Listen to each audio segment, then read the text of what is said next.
Pois é, agora não é mais conversinha. Nesse ano de 2026, a tributação dos dividendos já está valendo. E aí fica a dúvida, né? Será que essa tributação, prejudicou ou até destruiu a estratégia de dividendos? O que as empresas da bolsa estão fazendo? É sobre isso que a gente vai tratar nesse vídeo. Vem comigo. Mas só antes de continuar, eu vou deixar aqui na descrição uma planilha para você simular renda com fundos imobiliários. É de graça. Tá na descrição. E só recapitulando assim, em linhas gerais, a tributação dos dividendos, que é uma discussão já longa, desde a época que o Paulo Guedes estava no Ministério da Economia. E eu trazia vídeos mostrando que, na nossa visão, seria um grande equívoco. E ela acabou passando, sim, somente para ganhos superiores a 50 mil. Mas isso não é isoladamente dos dividendos, abrangendo toda a renda do indivíduo. Ainda por cima, não ficou nenhuma regra que reajusta esse valor automaticamente, de tal modo que daqui 10, 15, 20 anos, muitos brasileiros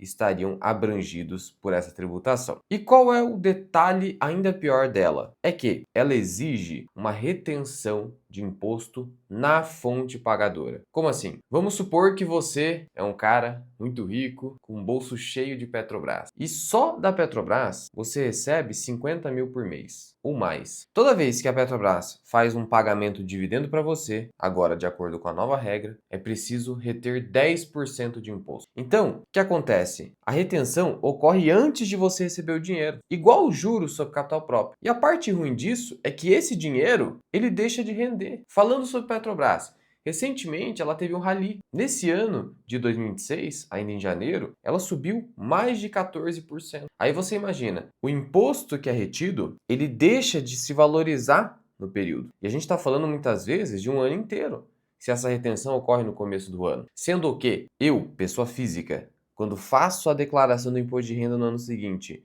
eu posso até parcelar o pagamento pós-declaração. Então, pode ser mais de um ano de juro composto que eu perco. E, eventualmente, pode ser um ano de rally da bolsa. Então, isso é muito prejudicial, essa retenção para o crescimento do seu patrimônio. Chega a ser pior que o come cotas, na minha opinião. Mas enfim, então, por mais que você diga, tem a retenção, mas beleza, no ano que vem eu posso ter restituição. Meu amigo, o que você está deixando de lucrar pode ser muito, muito dinheiro. Então não caia nesse engodo. Não deveria haver a retenção. Deveria ser o seguinte, tá? Criamos a tributação dos dividendos, mas não tem retenção. No ano que vem, declara e paga, se for o caso. Seria o mínimo, mas não é assim. Tem que fazer a retenção de 10%. E essa retenção ocorre em cada pagamento. Cada pagamento superior a 50 mil, vai ocorrer a retenção. Não tem escapatória. Mesmo que você tenha direito à restituição no ano seguinte. Agora, você pode me contrapor, Luan, eu não ganho tudo isso. Tô longe disso. Para mim, a tributação dos dividendos foi prejudicada? Então, isso é um depende. Depende, Luan? É um depende.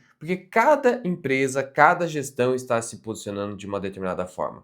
E eu vou te trazer aqui alguns exemplos. Começando aqui com a Allos, empresa de shopping center. O que a Allos tem feito e vai continuar fazendo no ano de 2026? Desde o final do ano ali, de 2024, comecinho de 25, talvez até prevendo isso, ela passou a estabelecer uma política de dividendos de pagamento mensal, parecida até mesmo com um fundo imobiliário de shopping. Deixa eu te mostrar aqui, olha só, finalzinho aqui de 2024, ela pagou em outubro, novembro, dezembro. A partir daí, os dividendos foram mensais, todos os meses um pinga-pinga. E agora, esse pinga-pinga, em 2026, cresceu substancialmente para quase 30 centavos por mês, dando uns 3,60 por ano, em uma ação que custa quase R$ 30.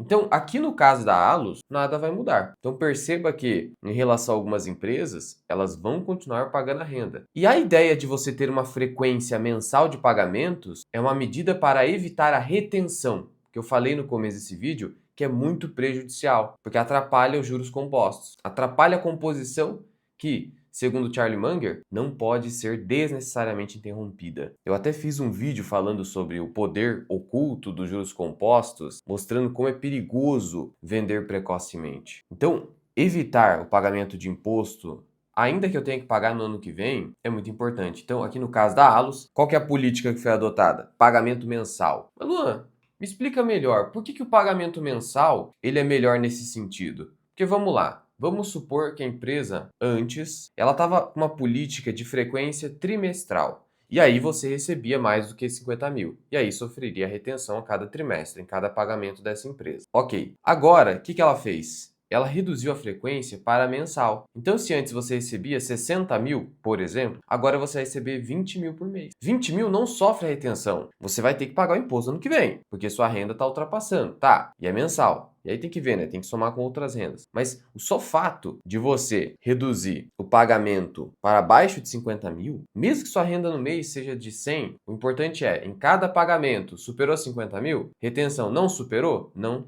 tem retenção. Entendeu a lógica? Então, o papel aqui, o jogo agora, é evitar a retenção. Esse é o jogo. E essa política da Allos evita a retenção, parecendo o fundo imobiliário. Ah, Luan, e aproveitando, e fundo imobiliário? Será que vai ter mais demanda agora? Sim, mas eu não vejo isso como algo substancial. Deve ter mais uma certa demanda superior, mas assim, a gente está vendo que algumas empresas estão, de alguma forma, mantendo a mesma quantidade de dividendo. Na verdade, a Allos aumentou, a gente viu que estava ali em 20 centavos, foi para 30 centavos, com frequência mensal de pagamento. Por que você poderia ter essa dúvida? Ah, porque os rendimentos dos fundos imobiliários ficaram de fora dessa tributação. Isso é verdadeiro. Pode ser que tenha mais algum fluxo nesse sentido. Mas eu não ficaria contando com isso, tá? É muito especulativo. Foco na sua estratégia. Então veja que com determinadas empresas, bastando que você faça um pagamento de frequência mensal, você evita a retenção. Mas e os grandes investidores, cara? Que mesmo com pagamento mensal serão obrigados a pagar? Então, eles estão meio que assumindo esse encargo. Claro, claro. Grandes e grandes investidores estão fazendo o quê? Criando holdings. Porque eu crio uma empresa onde eu posso receber os dividendos de outras empresas e realizar o máximo de gastos na holding. Porque essa tributação é contra a pessoa física, só atinge a pessoa física. Então, se eu sou uma holding, uma empresa, uma pessoa jurídica, eu posso pegar os dividendos das empresas sem pagar o tributo, o imposto e fazer pagamentos de contas. Por exemplo, se eu tenho financiamento imobiliário e eu transfiro esse financiamento para a holding, ao receber os dividendos de uma Allos, por exemplo, pode efetuar o pagamento. Então, basicamente, a criação de holdings hoje, oportunidade para os advogados. Está sendo uma das medidas para elisão fiscal para quem tem muito e muito dinheiro. Então, no caso da Allos, essa é a política, mas não se limita a ela. A Seguridade também, ela tinha uma frequência semestral, passou a ser trimestral. Vou até te mostrar aqui, ó, como teve essa alteração. Ó, 2025, janeiro, depois maio, agosto, novembro. Só que antes era o quê? 2022, por exemplo, um pagamento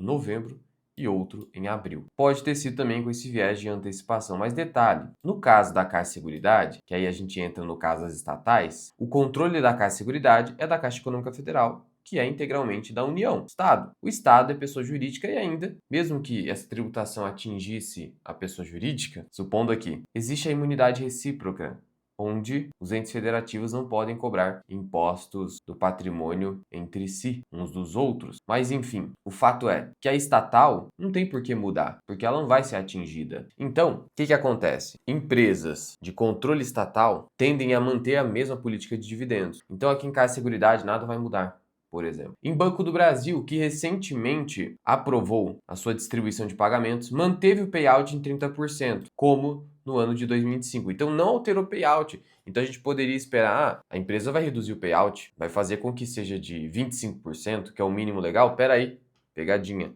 Não é o mínimo legal. É o mínimo legal se o estatuto não prever de forma diversa. Então, se o estatuto falar 1%, é 1%. E eu posso alterar o estatuto. O estatuto pode, antes da tributação dos dividendos, ter previsto 25% e eu posso alterar, como a gente vai ver aqui no último caso. Então veja, manteve o payout em 30% para 2026 e ainda por cima aprovou essas datas de pagamentos, da mesma forma que o ano de 2025. No final das contas, 8 pagamentos, uma frequência aí bimestral de pagamentos. Então aqui nada mudou, porque é uma estatal, como eu falei. Ah, Luan, mas espera aí, tá, o Estado não vai ser atingido, mas me diz uma coisa, a pessoa que, tipo um Barsi, o maior investidor pessoa física do Banco do Brasil, esse cara vai ser atingido. Ele vai ser atingido. Ele vai. Mas assim, pensa comigo. Quem que manda na empresa? O governo. Então, se não está prejudicando o governo, na verdade, no caso está até beneficiando, meu amigo, pode ser o Barsi, que não tem relevância nenhuma para o governo. Então, com estatais, a gente pode esperar a mesma situação anterior. Petrobras, por exemplo, ela manteve